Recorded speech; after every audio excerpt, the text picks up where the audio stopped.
Bien, ahora para entrar a la cultura fiscal al alcance de todos, les ofrezco la siguiente cápsula fiscal a cargo de la licenciada Evita García Ah, Villegas. claro que sí, con mucho gusto. Tenemos una pregunta de Maru y refiere lo siguiente. En el caso de una sociedad civil activa y dada de alta hace más de 30 años, en que algunos de los socios ya estén dados de alta y otros no. La pregunta es, ¿se deben dar de alta los que faltan y además avisar de los que ya están dados de alta? ¿Cómo los obligo? Hay algunos socios que dicen, pon a en mi nombre el RFC genérico. Entonces, sí, son varias preguntas y primeramente, los socios tienen la obligación de inscribirse en el RFC, tal como lo expuso atinadamente nuestra amiga la licenciada Evita García, y ellos son responsables de su inscripción de conformidad con el artículo 27, inciso B, fracción primera, y tienen infracción o cometen la infracción al no inscribirse por virtud del artículo 79 y en consecuencia, si la autoridad lo descubre, les va a imponer una sanción que puede ir de 3,470, como ya se vio en la presentación, a 10,410. Esto a su obligación, porque el RFC genérico es para aquellas personas que no tienen la obligación de inscribirse, de modo que ellos deben inscribirse. Por otro lado, si ya están dados de alta, no hay ningún inconveniente, ellos continúan. Hay que invitar a los que no han cumplido a darse de alta. Respecto de los avisos, allí bien lo mencionaste, que los avisos son cuando hay un cambio de socios. Sin embargo, la vigencia de esta obligación es a partir del año 2020. La autoridad, es cierto, a través de la ficha de trámite que ya analizó la licenciada aquí, que a decir de paso que no tiene un fundamento legal. Nosotros vemos cada una de las fichas y esta en específico de actualización de los socios no cuenta con un fundamento legal como en la ficha de trámite. Quiero entender que la autoridad decidió solicitar la información a tiempo pasado de los accionistas que están dados de alta con anterioridad a 2020 para tener información, pero no es una obligación que exista con antelación, de modo que solo aplicaría para aquellos casos donde hay modificación a partir de 2020. La segunda pregunta es de Josefina Norma Viveros y dice que una persona moral inscrita en 2013 no tiene ninguna modificación hasta la fecha y no presentó el aviso. La pregunta es, ¿tenía que presentarlos? Aquí el artículo 27 del Código Fiscal de la Federación, el apartado B, en su fracción sexta, refiere la obligación de presentar un aviso ante el RFC para informar el nombre RFC de los socios y accionistas cada vez que se realice alguna incorporación o modificación respecto de estos. De modo que si estos tuvieron una modificación antes del 2020, no habría por qué presentar modificación.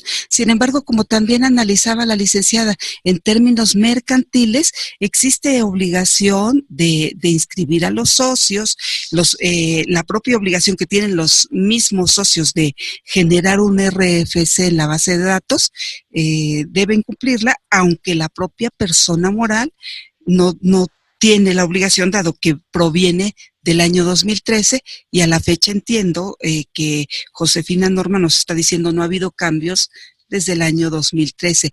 A menos de que quisieras opinar Sí, algo adicional, sí, Evita. me gustaría hacer un acotamiento a tu comentario, Moni. Existen en materia fiscal dos tipos de normas, las formales o sustantivas, perdón, adjetivas, y las sustantivas o de fondo. Esto a nivel teórico es bien fácil de entender, pero a nivel de aplicación ya se complica el asunto. ¿Cuáles son las normas adjetivas o de procedimiento?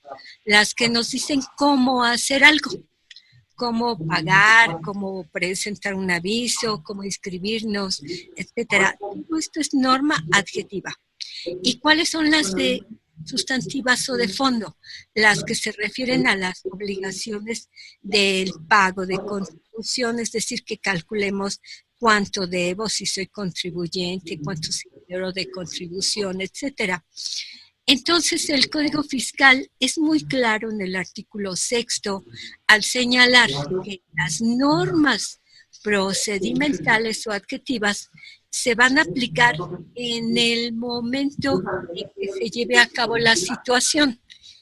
Ejemplo, si yo voy a inscribirme en este momento, con independencia de que yo me haya constituido en 1800, eso es una exageración, no he vivido tanto, pero con independencia de que yo me haya constituido en 1970, 80, 90, 2000, 2010, 2020, el año que haya sido, como esa norma está vigente en este momento y es norma de procedimiento, yo tengo que cumplir con ella, porque está vigente en el momento en que yo voy a llevar a cabo el acto de mi inscripción.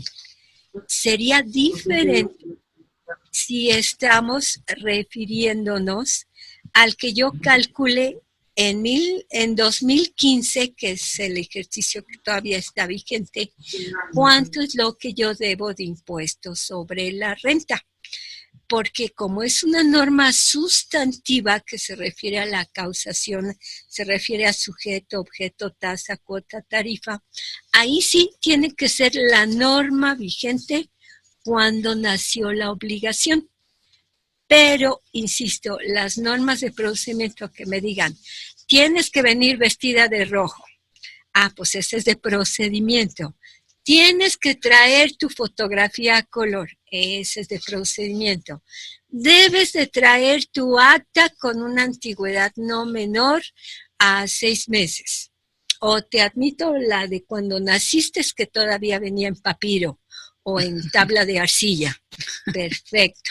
Entonces, yo espero que con estos ejemplos, que trato de que sean chuscos, les quede muy clara la diferencia. Entonces, esto llevado a la obligación que establece para poder informar a la autoridad todos los cambios que se han realizado, no importa que mis cambios se hayan realizado en enero, febrero, marzo, abril, mayo, junio, julio, que está terminando el día de hoy, o ya en agosto que empiezan.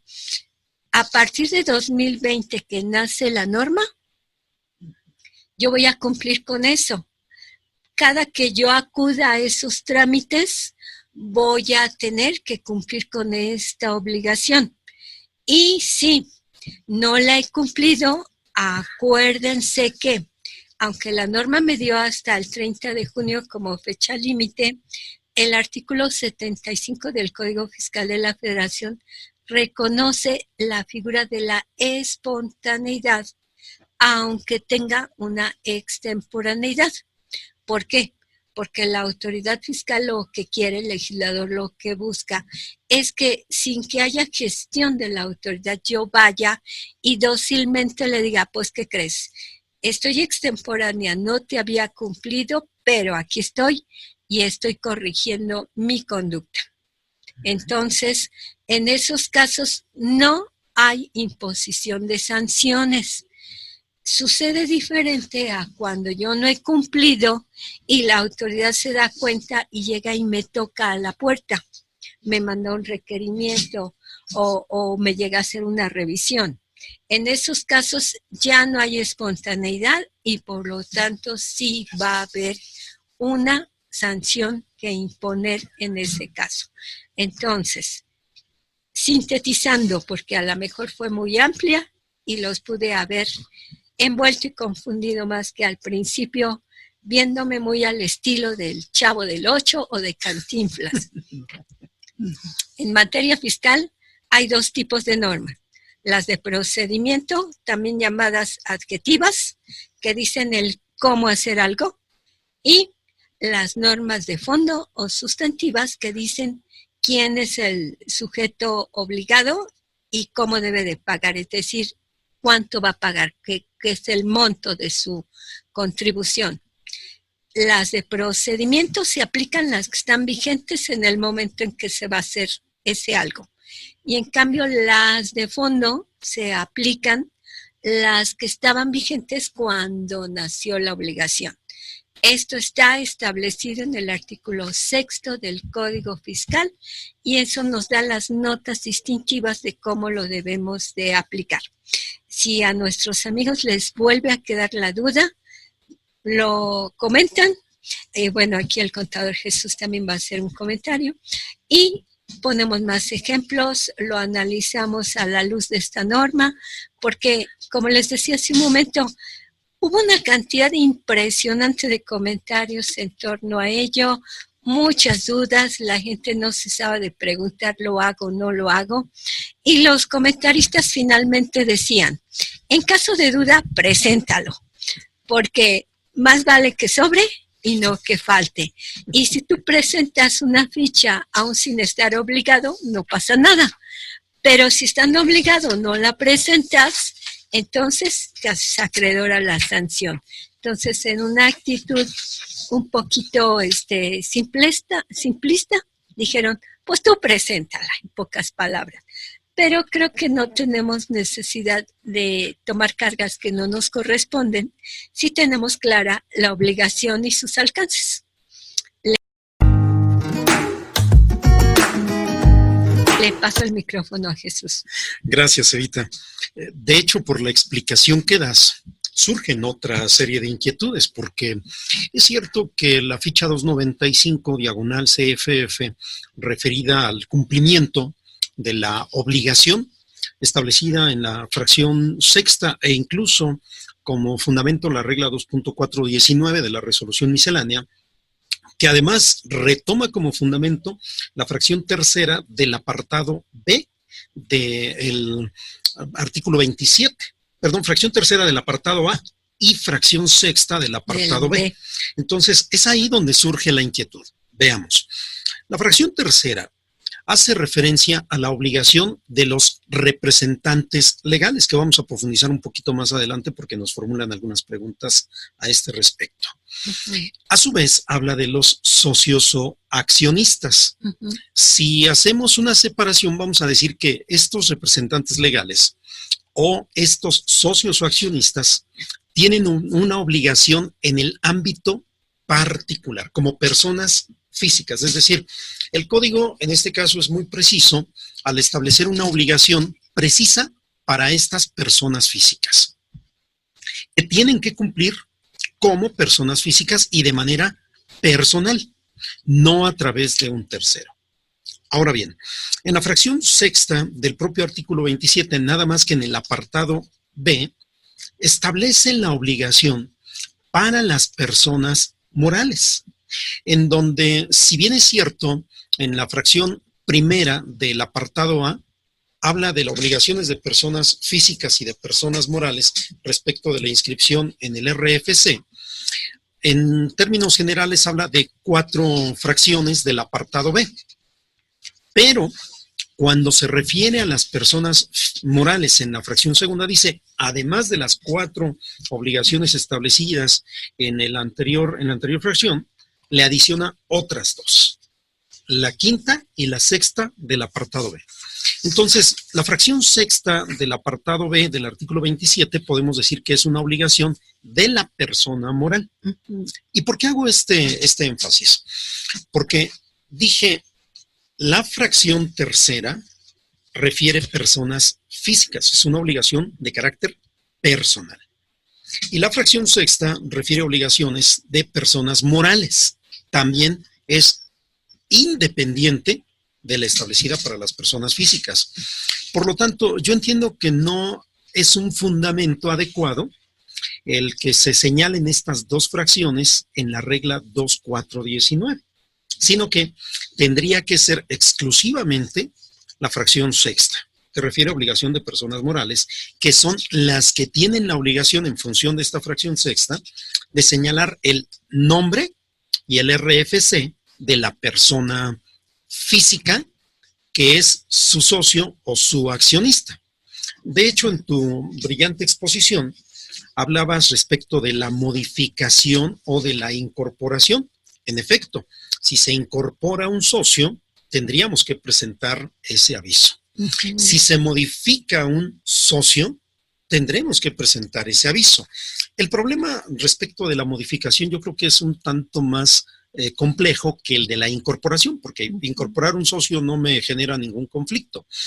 Pero la modificación de un socio significa que la norma no es muy precisa al respecto. Por eso, en tu análisis, cuando citas lo que significa cada una de ellas, a mí me parece muy trascendente, porque, a decir verdad, lo que yo nunca veo en la norma es que refiera el monto de su participación accionaria, que refiera en porcentaje.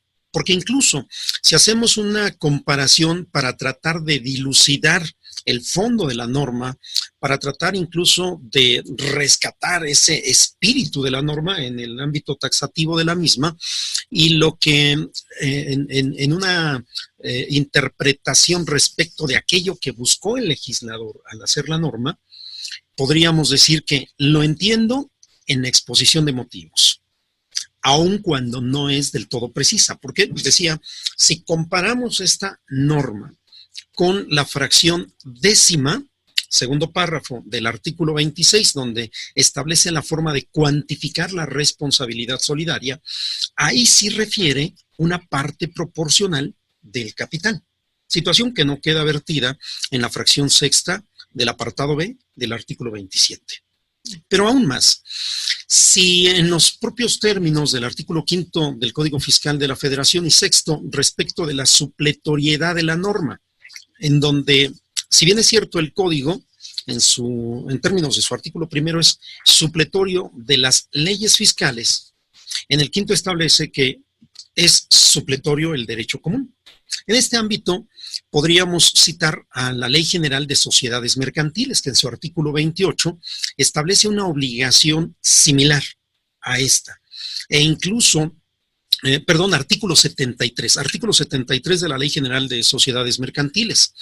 Y el 128 de esta misma disposición, Ley General de Sociedades Mercantiles, pero que enfatiza a las sociedades anónimas, se les obliga a presentar un aviso electrónico, pero en Secretaría de Economía, ¿verdad? En ese aviso electrónico dice, dame el nombre del socio, dame su registro federal de contribuyentes y dame su participación accionaria. Incluso del 128, 129 y 130 de la norma en comento, se desprende que no importa que un socio aparezca en las actas, para que surta efectos contra terceros, ese socio deberá aparecer en el registro que se debió inscribir en la página de la Secretaría de Economía. Vamos a ponerlo de esta manera. Jesús Hernández compra las acciones de Evita y en el acta de asamblea queda sustentado todo el procedimiento, es decir, Evita hizo el respetuoso o la respetuosa invitación a los socios con motivo del derecho del tanto. Y los demás socios dijeron, no nos interesa. Bueno, entonces hay una persona interesada que es Jesús, va a comprar mis acciones. Correcto, se inscribe. E incluso vamos a suponer que la entidad sí hace la inscripción en el libro de actas, pero no se presenta el aviso en Secretaría de Economía. Entonces, ¿quién sigue siendo la socia reconocida para estos efectos? Evita. Entonces, el día que Jesús quiera reclamar sus dividendos o reclamar alguna de los actos o acuerdos a los que se llegó en asamblea, no podría hacerlo porque no puede surtir efectos debido a que no está inscrito en ese aviso que exige esta disposición. Repito, el 128, 129, 130 de la Ley General de Sociedades Mercantiles. Pero la cito porque ahí sí nos pide incluso el monto de las acciones que fueron suscritas y las que ya se exhibieron. Esa es una parte muy importante, porque no lo pide la fracción sexta del 27, y de hecho yo no veo en el artículo 27 jamás que refiera a la estructura accionaria. Y en el 46º transitorio de la resolución miscelánea, habla de una estructura, tampoco habla de una estructura accionaria, dice una estructura.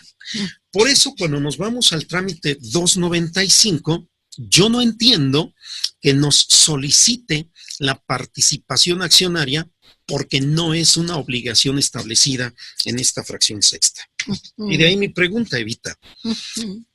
¿Qué opinión te merece el que la autoridad me mande un requerimiento en donde me diga, tú estabas obligado a presentar ese aviso, se te venció el 30 de junio, no lo hiciste, y entonces te lo requiero y te aviso que por no haber cumplido en tiempo y porque ya te lo estoy requiriendo, te impongo una multa? Sin embargo, yo contribuyente, porque no me di cuenta, porque no le hago caso, por lo que tú quieras, no la presento a requerimiento. Entonces, viene ya la imposición de la multa. ¿Cuál sería el fundamento que la autoridad daría para imponerme una multa por no haber presentado ese aviso?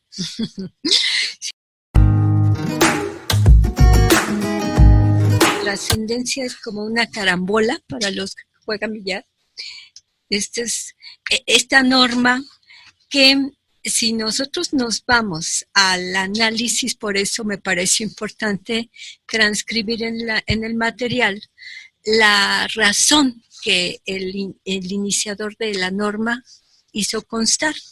Al iniciador lo único que le importaba era tener un claro conocimiento de dónde andan como socios las personas. Nada más. No que si ahora tiene 10 acciones y después tiene 20, o que si tenía 96% y ya las redistribuyó. No.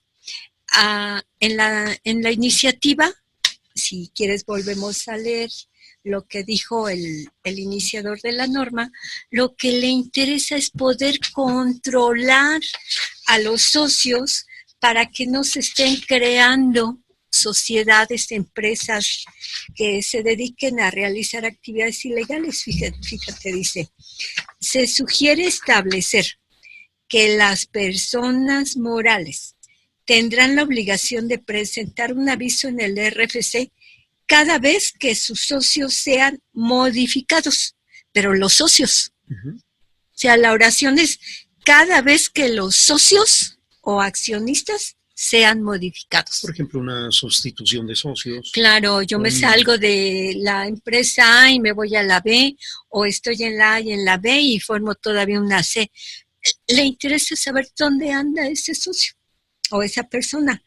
Dice, atendiendo a la necesidad de que se combata la creación de empresas que se constituyen únicamente con la finalidad de facturar o deducir operaciones inexistentes. Entonces, no le interesa tanto el cuántas acciones tengo, si son de la serie A, si son de la serie B, si estoy en el consejo de administración, si además tengo poderes. El objeto de esta reforma fue, de acuerdo o a la luz de estas razones, únicamente el tener un control claro, completo, de qué están haciendo esos socios. Por eso dice modificación o incorporación, y como tú bien señalas, la incorporación no tiene vuelta de hoja, porque es que yo me integre de nuevo a esa persona moral.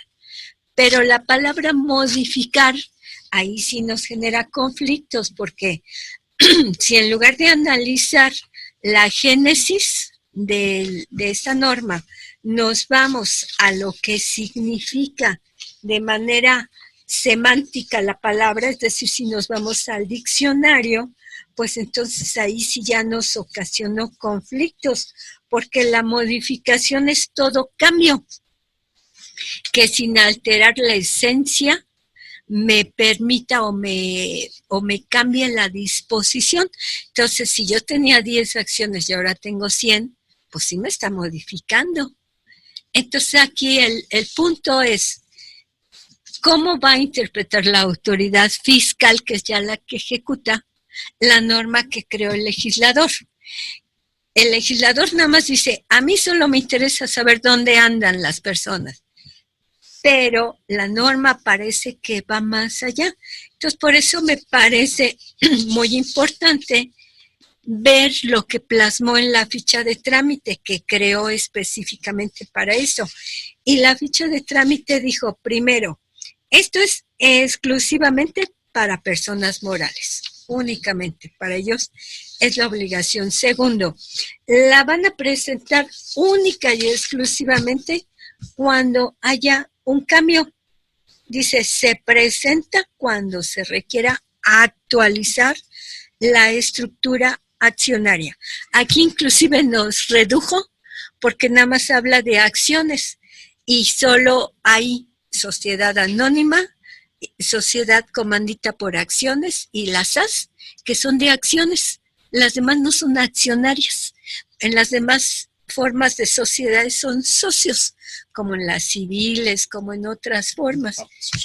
Ahí son partes sociales. Pero aquí en la ficha de trámite dice, se presenta cuando se requiera actualizar la estructura accionaria de una persona moral. ¿Y cuándo es que se actualiza la estructura accionaria?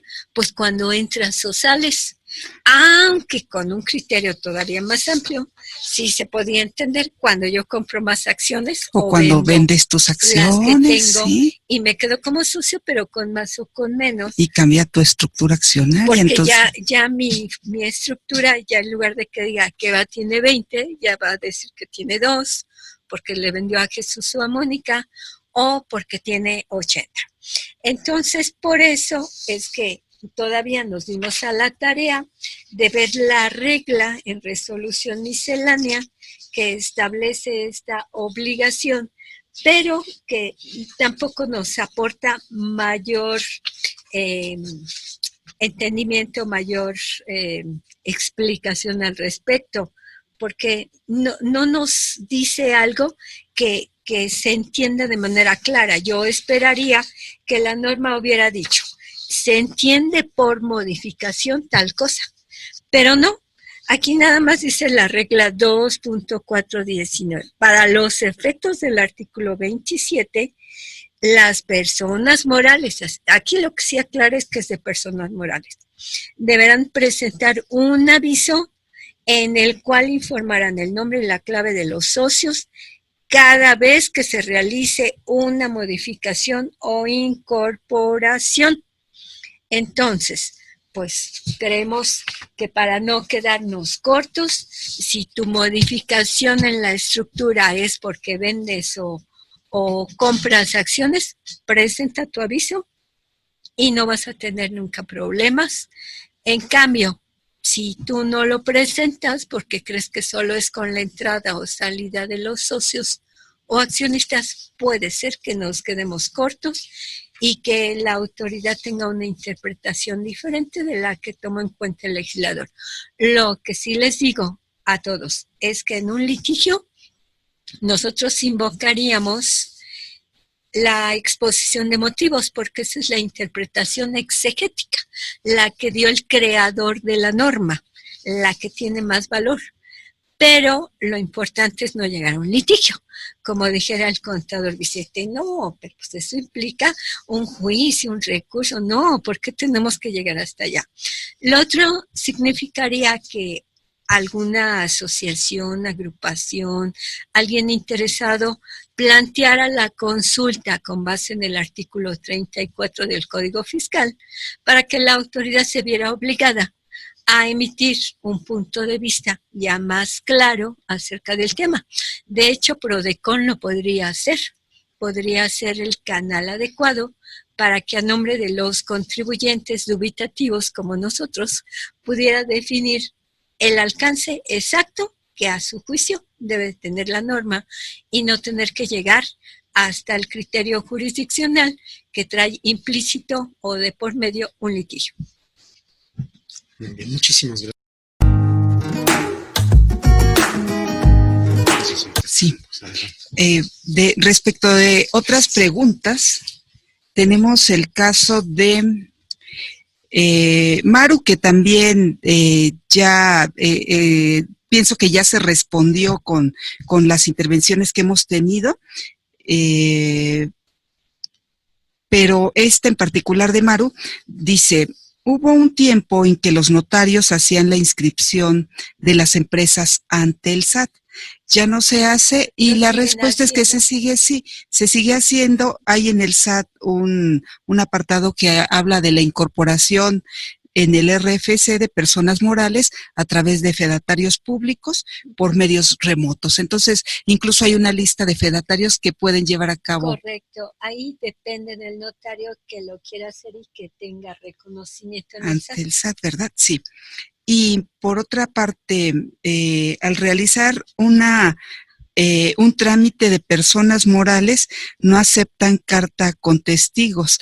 El código refiere que puede otorgarse carta poder ante testigos, ratificando las firmas ante fedatario público. La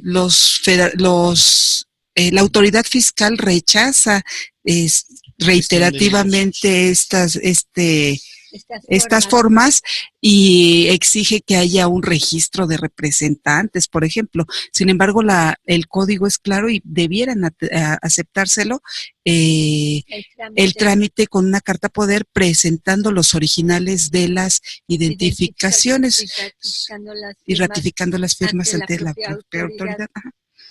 Y si quieres avanzar en algún otro.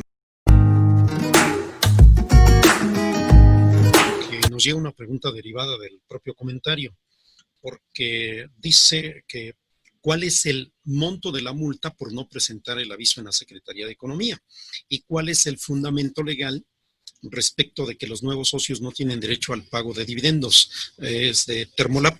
Mira, reitero, no se vaya a malinterpretar. Dije, el fundamento está en el 128, 129 y 130 de la Ley General de Sociedades Mercantiles. Y es el artículo 130. No refiere una multa, más bien una consecuencia jurídica. Si el socio no aparece en la inscripción que solicita el artículo 129, no será reconocido como socio. Es decir, no importa que aparezca en el acta, no importa que incluso tengan físicamente las acciones. Si no aparece en ese registro, no se le reconoce como socio. Esa es la consecuencia. Sí, a mí me gustaría complementar tu comentario en el sentido de que no perdamos de vista que las leyes tienen ámbitos de aplicación diferentes. Sí. Para efectos fiscales es todo lo que hemos venido comentando y que está en el material. Para efectos estrictamente mercantiles es lo que acaba de comentar el contador Jesús. Lo deseable, lo ideal sería que todas las normas tuvieran un sentido de cohesión, de armonía, es la mejor palabra, sí. Pero desafortunadamente no es así. La situación de una norma frente a otra es que muchas veces tienen choques. Sí, hay choques frontales entre las normas, de las cuales el derecho se ocupa tratando de dar soluciones. Pero aquí, para que el tema sea muy simple, al margen de que si les interesa, vamos a hacer mesas de análisis, mesas de debate, es el proyecto que ya tiene como realidad el consejero fiscal. Entonces ahí podremos analizar muchos temas que les pudieran llamar la atención, pero como conclusión para este aspecto, les diríamos que no se preocupen. La norma fiscal lo que está exigiendo es, cada que tú incorpores a un nuevo socio o que modifiques su estructura dentro de la sociedad, tienes que presentar el aviso que se contiene en la ficha de trámite 295/CFF, cuyo fundamento legal es la regla de resolución miscelánea 2.419. Entonces creo que por ahí podríamos ir dando un avance para que nuestros amigos no se sientan confundidos. Ahora, si esta persona o la empresa lo que quiere es tener en regla todo, que eso es lo ideal, porque muchos de los requisitos corporativos se están introduciendo en el campo fiscal y la autoridad fiscal los está haciendo suyos, entonces pues vamos a ir tratando temas corporativos que son muy interesantes, pero por supuesto que nos pueden hacer la pregunta específica para que nos podamos abocar de qué problema les preocupa. Y en el caso de lo que ya preguntaron, pues aquí el contador Jesús fue bien claro en contestar que ahí la sanción no es económica, ni es privativa de libertad. Ahí la consecuencia es que no va a tener un reconocimiento ese socio que ya ingresó a la sociedad, a la persona moral, pero que no ha cumplido con un requisito de publicidad, que es el portal de la Secretaría de Economía. Sí.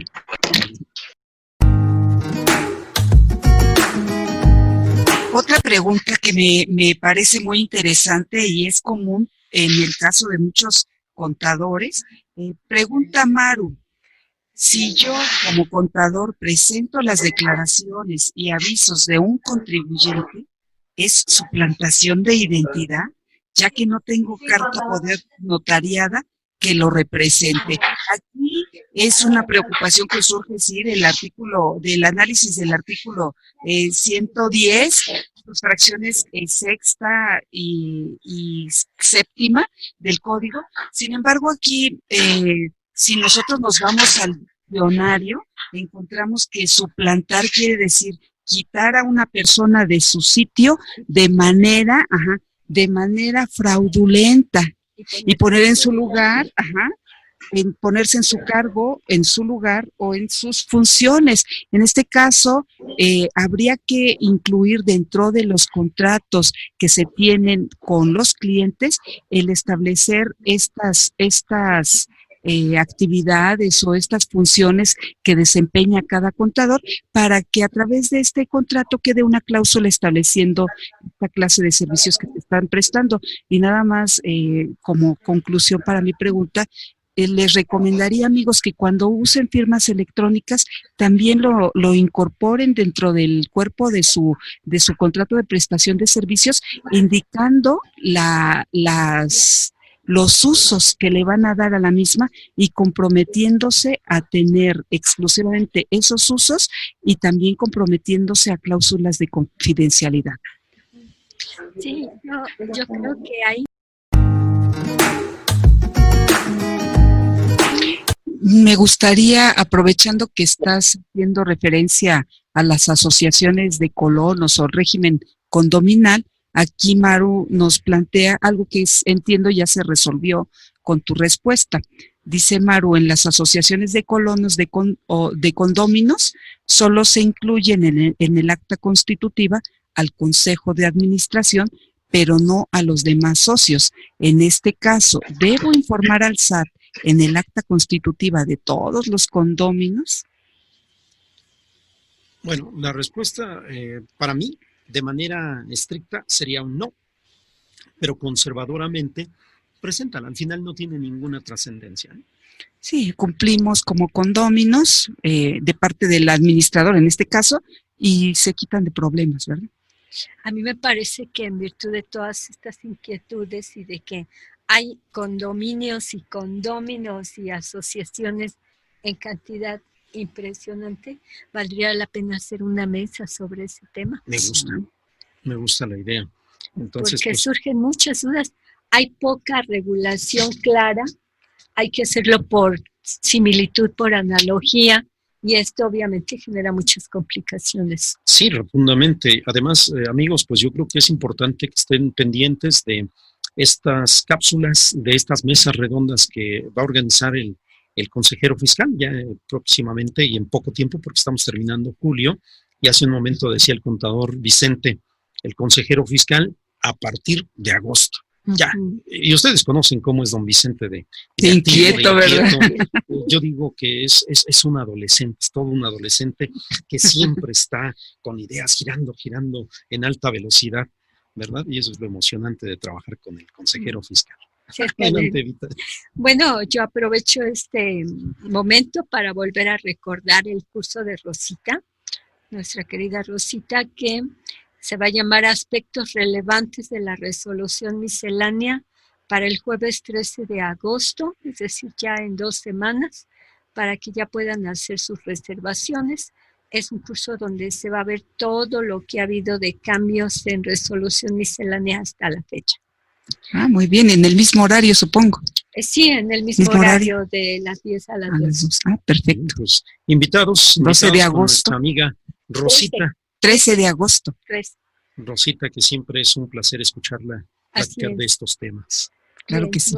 Sí, también Irma Guzmán Padilla dice que tengo que hacer que la mayoría de los socios han desaparecido y no fallecido. Si han desaparecido los socios, eso significa que ha habido cambios en la estructura y como bien decías ahorita, si esto ocurrió a partir del año 2020, habría que presentar esa actualización de avisos de las modificaciones en los socios. Decía entonces, si en 1995 se constituyó la persona moral con nosotros tres y Jesús Hernández, supongamos que por allá del año 97 o por el año 2000, decide cambiarse de residencia y se va a otro planeta llamado Oaxaca.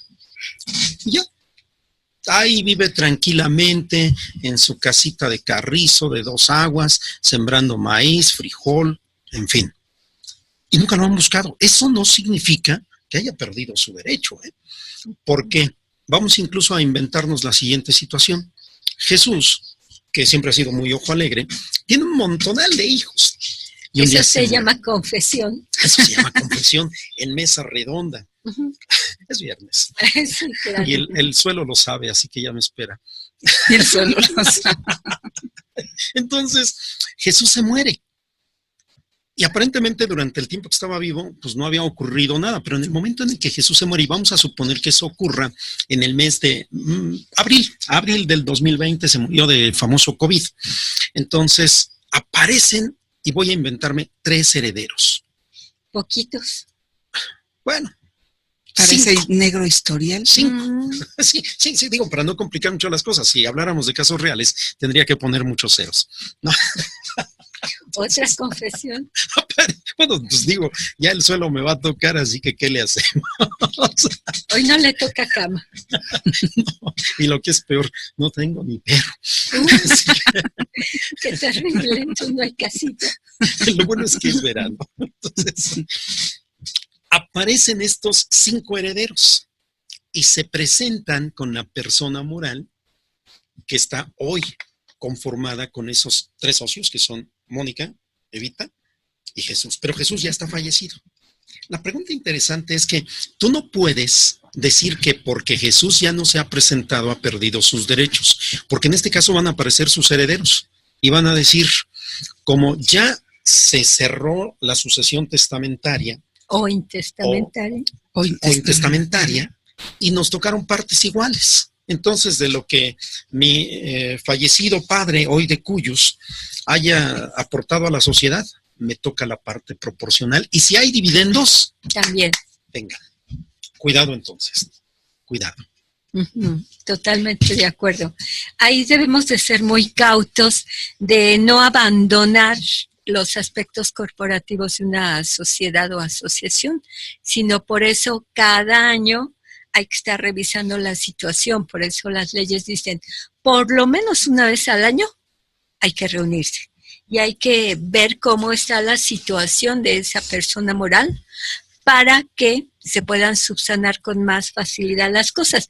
Porque si Jesús, en el ejemplo que ponía, se murió hace 10 años, va a estar medio complicado andar buscando el acta de defunción, caray. Sí. Y si es que hubo acta de defunción, porque hace poco me platicaban del caso de una persona que fallece y los hijos dicen, no dejó casas, terrenos, joyas, nada. Entonces, ¿para qué queremos el acta de defunción? Que falleció. Y entonces la entierran sin acta de defunción.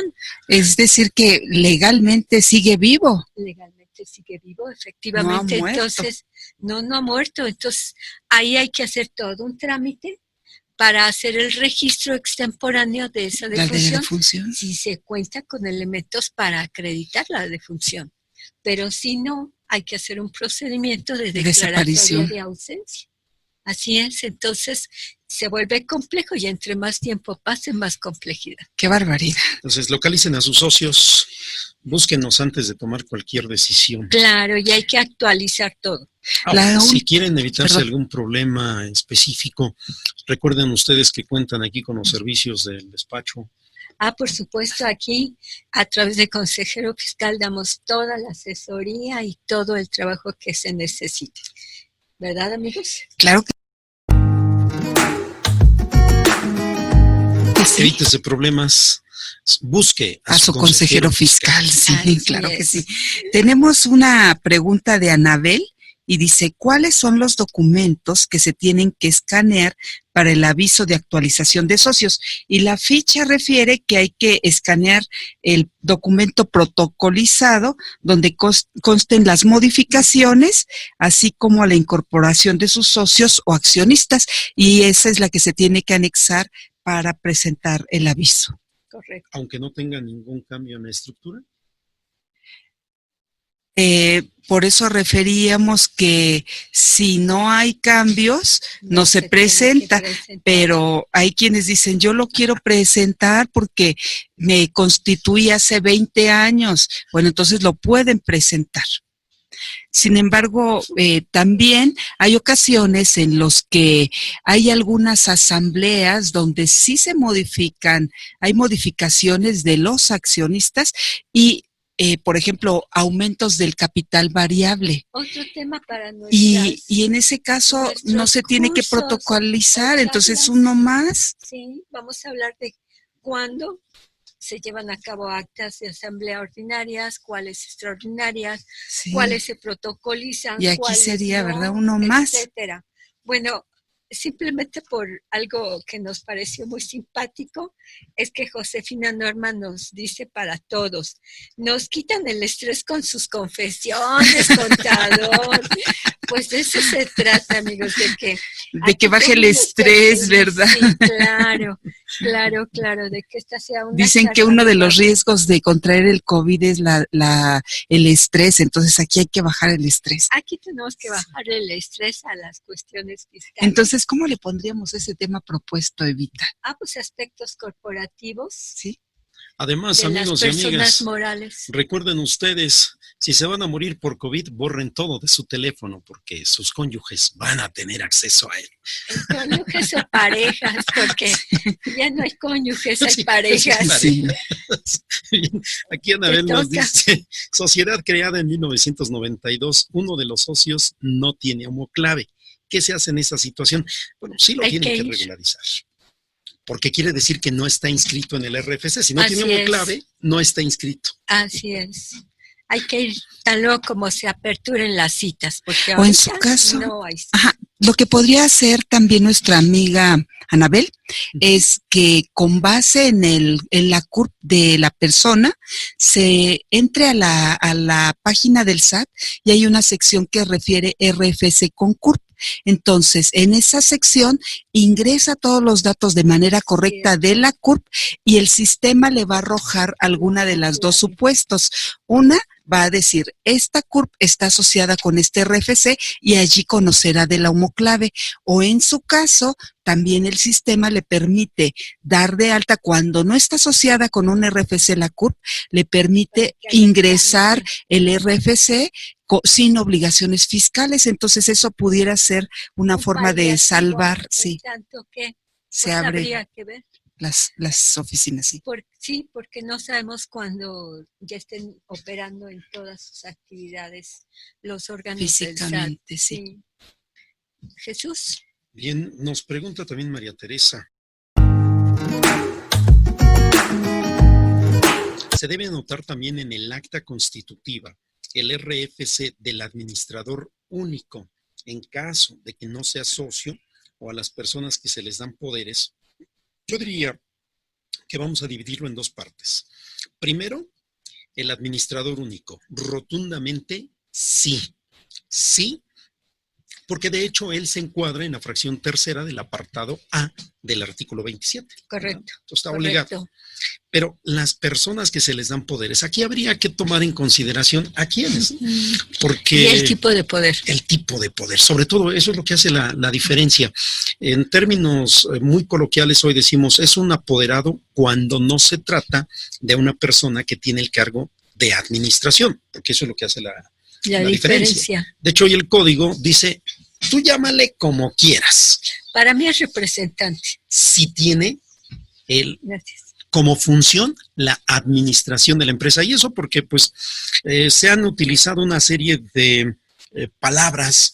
Yo digo que hoy en día, así como en el pasado, pero hoy se ha enfatizado muchísimo más, que le pongamos una palabra extraña para decir esto no está señalado en ninguna norma. Por ejemplo, no le vamos a llamar administrador único, no le vamos a llamar gerente general, no le vamos a llamar director general. Entonces, ¿cómo le vas a poner? Bueno, pues le vamos a poner ayudante general. y con ese nombre, pues ya nos evadimos de lo que dice la norma. No, no es cierto, porque cuando se describen sus facultades, cuando se describen sus funciones, ahí es donde estamos señalando a la persona que es. Entonces, sí, el administrador único, sí, pero los otros que son representantes legales o a los que les das poderes, habrá que atender el tipo de poder que se les está otorgando. Aunque déjame decirte que el objetivo, el desideratum del SAT, es que a todo mundo lo controle y por lo tanto, más tarde que temprano vamos a ver una norma clarísima, específica de que también veamos los RFCs de todos ellos, porque inclusive ahora para poder promover en un tribunal te piden una firma de registro. Entonces, el ánimo es control. Sí, totalmente de acuerdo, pero fíjate, en el sentido en el que lo planteas, ¿qué ocurre si la persona moral, como señalabas en el ejemplo, no tiene patrimonio o su patrimonio es insuficiente para garantizar un crédito fiscal? Bueno, ya decías, la fracción décima refiere a los socios, pero antes de llegar a los socios, en la fracción tercera refiere a los administradores. Entonces, una pregunta recurrente y una preocupación que tiene que ver con la pregunta que nos formula María Teresa es si la persona que tiene un poder tendría esa responsabilidad solidaria. Yo diría que en términos generales, no. La tiene quien ejerce la función administrativa. Nada más. Moniquita, le llegó una pregunta. Sí. ¿Pueden repetir, por favor, a dónde entrar para ver las homoclaves con CURP? No me dio tiempo de anotar. Claro que sí, con todo gusto. Entran a la página del SAT. En la sección superior derecha hay un recuadro que dice buscar. En la propia página del SAT, ese es el buscador del SAT. Entonces, allí le dan clic y anotan RFC con CURP. Ya que le dan clic en buscar, les va a aparecer la dirección de la parte del SAT donde van a ingresar la CURP. Les aparece, le dan clic y allí hay una sección donde tienen que capturar uno a uno los dígitos de la CURP. Ya que lo ingresaron, le dan a aceptar y el sistema va a desplegar si esa CURP tiene asociado un RFC o si no lo tiene asociado. Si tiene asociado el RFC, les va a aparecer en pantalla el RFC incluso con homoclave. Pero si no hay un RFC asociado con la CURP, el sistema les va a preguntar si desean generar la inscripción de la persona en cuestión. caso en el cual se podría efectuar la inscripción, nada más hay que tener a la mano los datos de la persona, como es el acta de nacimiento, domicilio, etcétera, para poder generar esa inscripción, misma que va a ser para estos efectos únicamente sin obligaciones fiscales y solo para efecto de conocer el RFC. Ya si hubiera algunas obligaciones, pues tendrían que acudir necesariamente a las oficinas del SAT cuando estén abiertas, bien lo decía Cevita, para poder concluir ese trámite ya con obligaciones fiscales. Muy bien.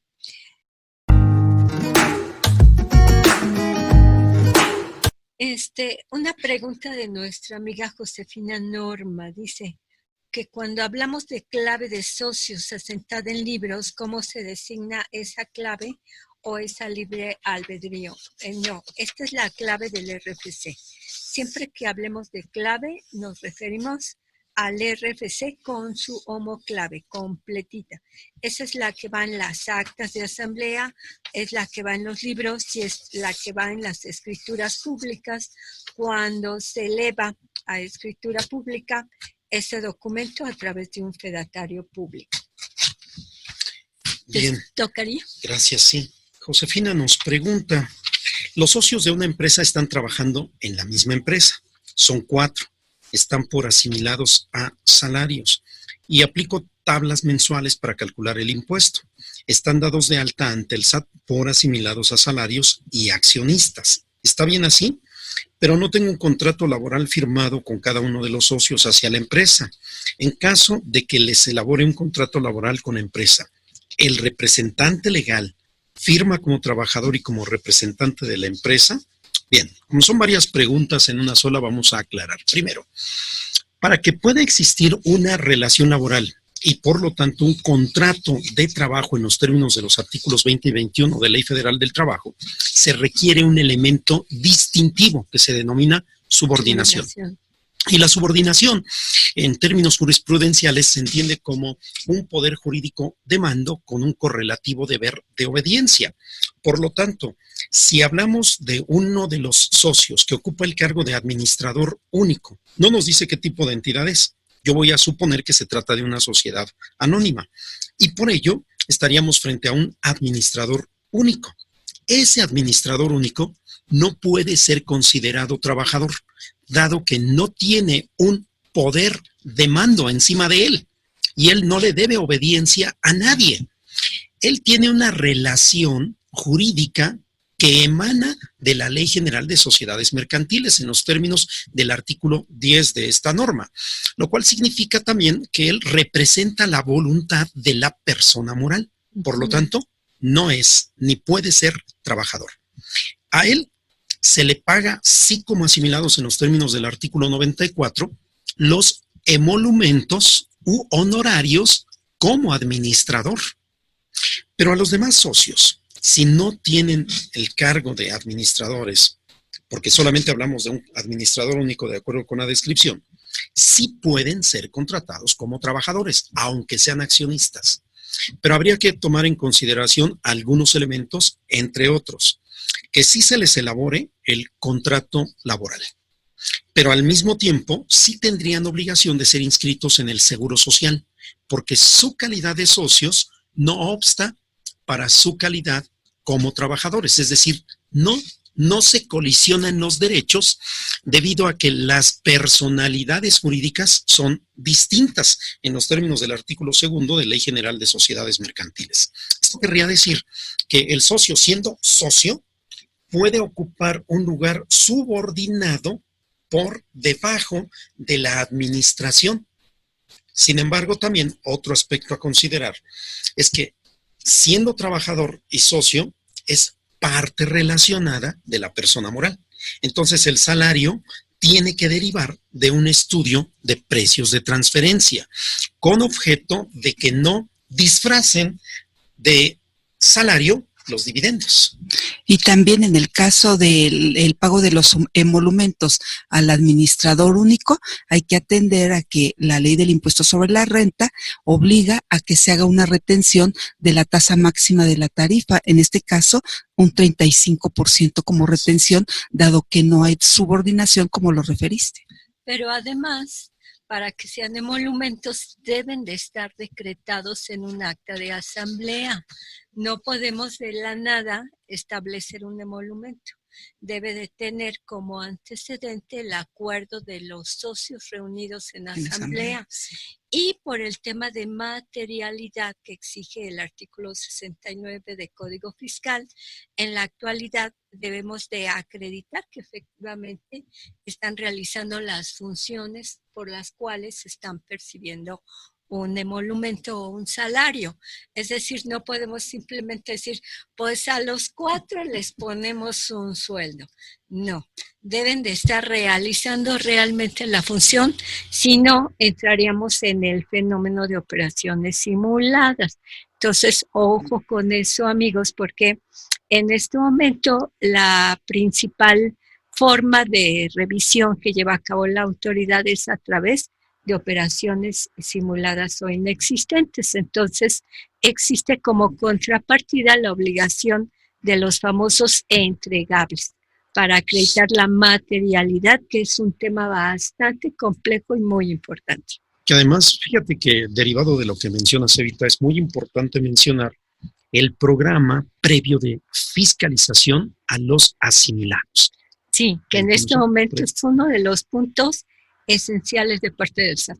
Así es, entonces, esto que acaba de decir Evita es extremadamente valioso. Si ya les pagaron en el pasado, hasta 2019, tengan por seguro que les va a llegar una carta invitación para que demuestren que tienen la representación o que forman parte del consejo y les van a pedir esa acta de asamblea debidamente protocolizada, en donde se señale el monto de los emolumentos que se pagan a la administración. Entonces, sí, un tema sumamente delicado. Les recordamos, si tienen duda o si ya hicieron estos pagos, consulte a su consejero fiscal. Sí, también en su caso, si no se le pagan los emolumentos, puede ser un esquema reportable de los referidos en el artículo 199 de Código Fiscal de la Federación. Que ya entra en vigor el 1 de enero de 2021. Que ya estamos a menos de que tenga beneficio fiscal en 2020 y entonces y que tendría que... objeto de reporte desde este año. Y por último, amigos, relacionado con este aspecto que estamos tocando, recuerden la exigencia de documento de fecha cierta, que esa es otra complicación. No existe norma en la ley que lo exija, pero existe criterio de parte del SAT y criterio jurisprudencial de parte de la Suprema Corte del Poder Judicial.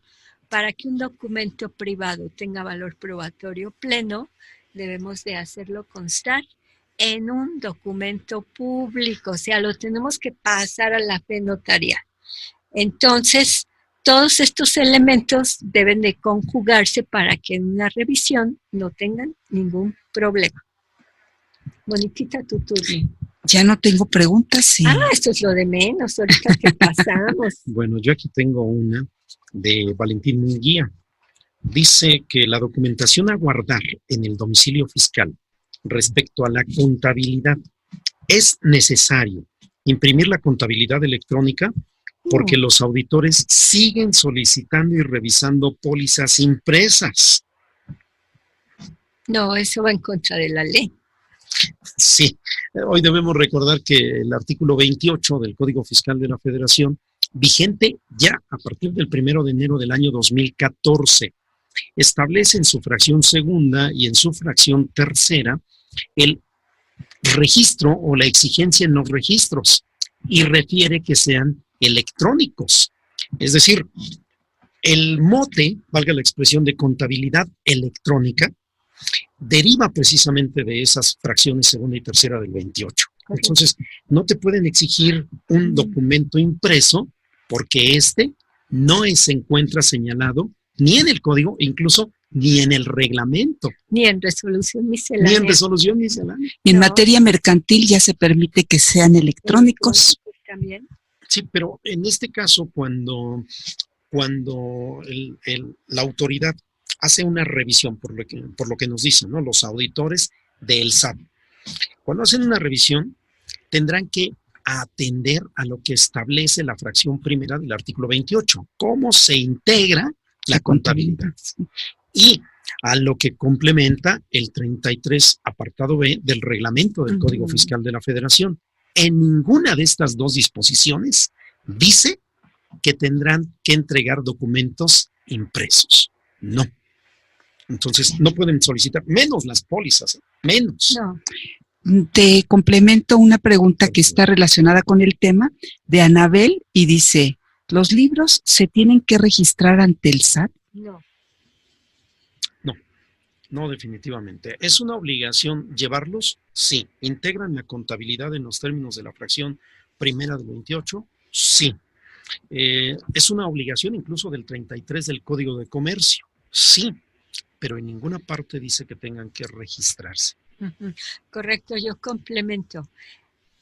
Tiempo atrás, efectivamente, pero hace muchos años, los libros eran esos grandotes que vendían en papelería, que tenían folios, y sí existía la obligación de llevarlos a las entonces llamadas oficinas federales de Hacienda y les ponían un sello Sí. para que fueran insustituibles en teoría. Pero esa usanza ya se abandonó hace muchísimo tiempo. Bueno, hace mucho, ahorita a mí también me tocó. Bueno, nos tocó. Sí, yo soy todavía un chamacón. Nos tocó. Entonces, ya no existe esa obligación.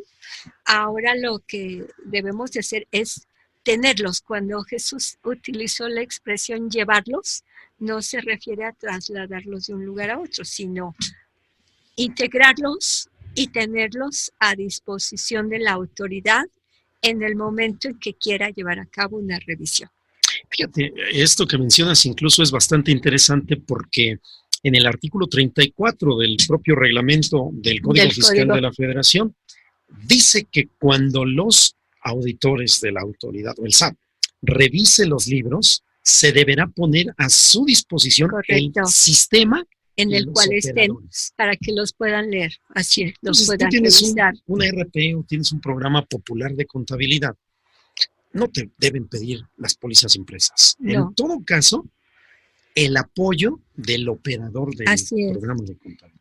Claro que si no queremos entrar en controversias, bueno, pues imprímelas, pero una empresa que imprime 10,000 pólizas al año o más, no, pues qué locura, ¿no? Imagínate un Liverpool, un Telcel cuando... Sí, todas esas tiendas departamentales, ¿sí? Yo recuerdo a uno de nuestros clientes hace no mucho tiempo, cuando empezábamos con esto de los documentos digitales y sobre todo la factura o el CFD, que en aquel tiempo era todavía CFD, y le estábamos auditando.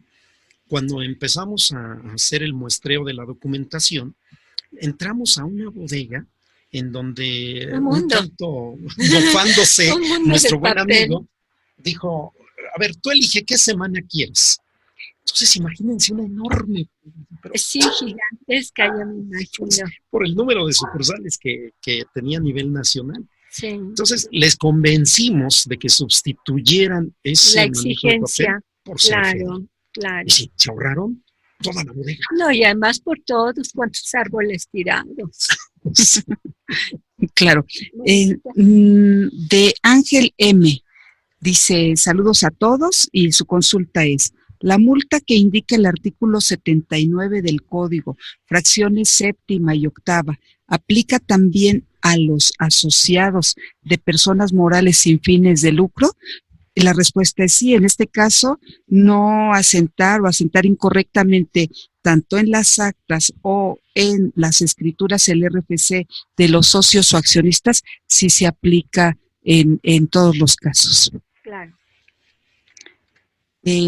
Josefina Norma, nos van a hacer llegar el programa grabado porque tuve problemas con mi computadora y no escuché por unos minutos parte del programa. Perdón, fue por mi causa.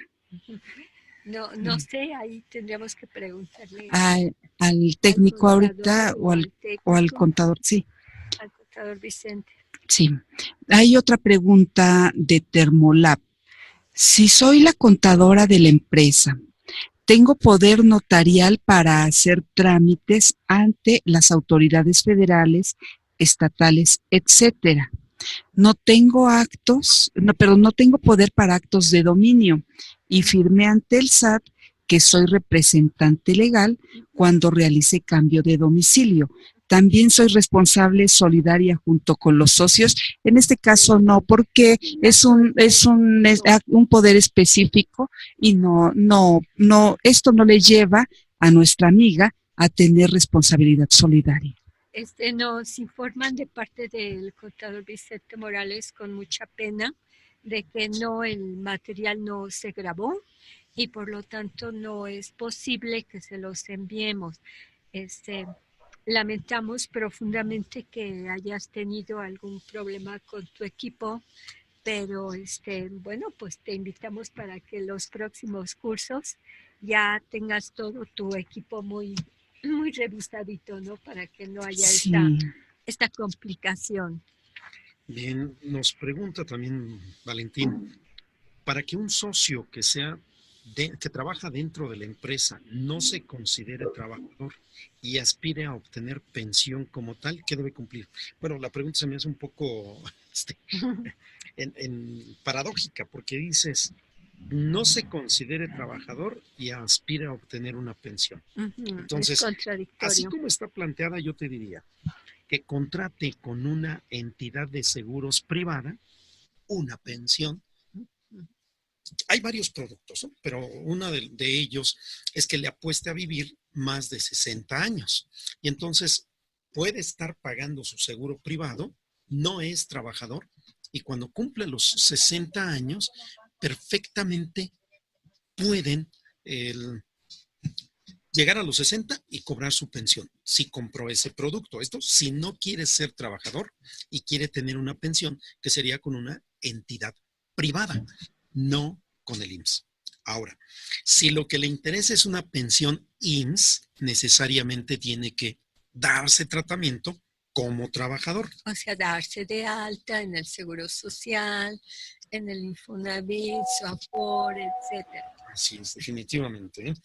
Ahora, déjenme advertir. Nada más ahí habría que tener cuidado si alguno de los socios es el administrador único, que bajo el análisis que se hizo anteriormente no sería sujeto de aseguramiento. Es incompatible el puesto de administrador con el de trabajador.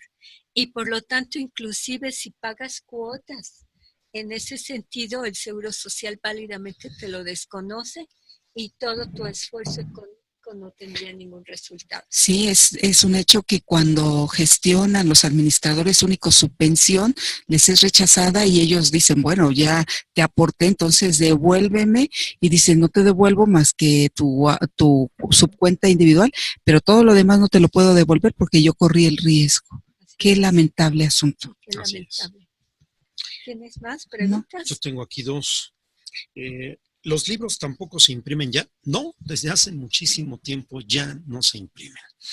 Una de las situaciones que planteaba Evita, y además con muchísima atingencia, en estos momentos, utilizar papel, en la medida de lo posible, debe evitarse por conciencia ecológica. Pero también es muy importante identificar que prácticamente todo ya es digital y desde el año del 2003, agosto del 2003, nuestro Código de Comercio incorporó el modelo de la ley de la UNCITRAL, ¿verdad? Para dar entrada y cabida a los documentos digitales. A partir del artículo 97, bueno, en el 89 podemos encontrar... Viene todo el capítulo. Así es. Y en el 97, las características específicas de la firma electrónica avanzada. En materia fiscal, a partir del año 2004, con el 17D, y hoy pues con todo lo que hemos comentado y que en la primera parte Evita nos hizo favor de desarrollar magistralmente. Gracias. Tenemos otra pregunta, dice mi tocaya Eva Ovalle. Una pregunta, ¿solamente hay que manifestar el RFC, domicilio, correo y teléfono en actualización de los socios en el portal del SAT en trámites y servicios? A mí me comentó un licenciado de la notaría que también hay que inscribir en la Secretaría de Economía. Pues mira, tocayita, por un lado, en lo que concierne al SAT, tienes que llenar el formatito, el 295 que hemos venido comentando, en el que te solicita no solo estos elementos, sino el documento en el que consta el cambio que se ha realizado. Y por el otro lado, en lo que te dijo el licenciado de la notaría, que hay que inscribir en la Secretaría de Economía, ya te lo comentó aquí Jesús con amplitud, de que efectivamente hay que entrar al portal de la Secretaría de Economía, el famoso PCM, para hacer los movimientos correspondientes. Nos preguntan también, entonces, ¿los libros tienen una vigencia de 5 años como contabilidad? No. Sí, la respuesta sería, acuérdate que no, porque en los términos incluso del artículo 67 te dice que si no tienes contabilidad, el plazo de caducidad para que la autoridad ejerza sus facultades se extiende a 10 años. Pero el artículo 30 del Código Fiscal también señala documentos que tienen que mantenerse durante toda la vida de la persona moral. Así es. Entonces, cuidado, la contabilidad propiamente, la contabilidad, los estados financieros, póliza, todo eso sí tiene la vigencia de 5 o 10 años, dependiendo del supuesto, pero los documentos corporativos es toda la vida de la sociedad. Otra pregunta dice, si no hubo modificación, ¿no debo de actualizar en trámites y servicios los datos de los socios? No, porque no caemos en el supuesto. Otra pregunta, si el representante legal está como empleado, se le paga y está dado de alta en el IMSS, para dar cumplimiento debe reportar a un consejo, si no fuera así, ¿qué sugieren? Si es representante legal, como ya indicamos, no puede estar dado de alta como trabajador. Necesitaríamos, si lo que se quiere es tener la protección del Seguro Social, necesitaríamos quitarle el cargo de representante legal para que entonces no exista ningún impedimento, porque el representante legal no le puede reportar a un consejo de administración, porque es o uno u otro. O hay administrador o hay consejo de administración. Ahora, si nos referimos como representante legal única y exclusivamente a un apoderado, entonces sí es totalmente factible. En ese mismo sentido, nos formulan la pregunta respecto de que el administrador único entonces no puede pensionarse, y la respuesta rotunda es no, no puede si quiere hacerlo con el Seguro Social. La opción que señalamos es que lo puede hacer con un seguro o con un producto de carácter privado. Y continúa la pregunta, pero si es presidente del Consejo de Administración, ¿corre la misma suerte? Claro. La respuesta es sí. Los demás consejeros podrían ser sí subordinados, los demás consejeros, pero el presidente del Consejo de Administración definitivamente no, porque además tiene voto de calidad. Por supuesto. Sí, aquí lo que ha dicho el Poder Judicial, los órganos jurisdiccionales, es que ya se llame administrador único o consejo de administración o gerente o director. Ellos se encarnan a la persona moral, ellos llevan la representación de la persona moral y por lo tanto sus intereses son incompatibles como trabajador. Se alejan absolutamente de la esencia del trabajador, que es el que queda protegido, respaldado a través del esquema del Seguro Social. Por lo tanto, mientras sean administradores, consejo de administración, directores, gerentes, etcétera, no los podemos dar de alta porque todo lo que paguemos no va a servir de nada. ¿Alguna otra cuestión? Pues increíblemente, amigos. Puntual, ¿verdad? Puntualmente desahogamos todas las preguntas que tuvieron a bien formularnos. No obstante, miren, va llegando otra. No obstante, si a ustedes les quedara por ahí alguno, no tenemos ningún conflicto en que los manden al correo del consejero fiscal y con mucho gusto se los vamos a contestar. Llegó esta última pregunta de carrerita. ¿El Seguro Social no acepta inscribir al representante legal? cuando le decimos que es representante legal, no lo acepta. Pero a veces no se lo decimos, aunque en los documentos aparezca. Entonces, en el momento en que el IMSS se dé cuenta, va a surgir el problema.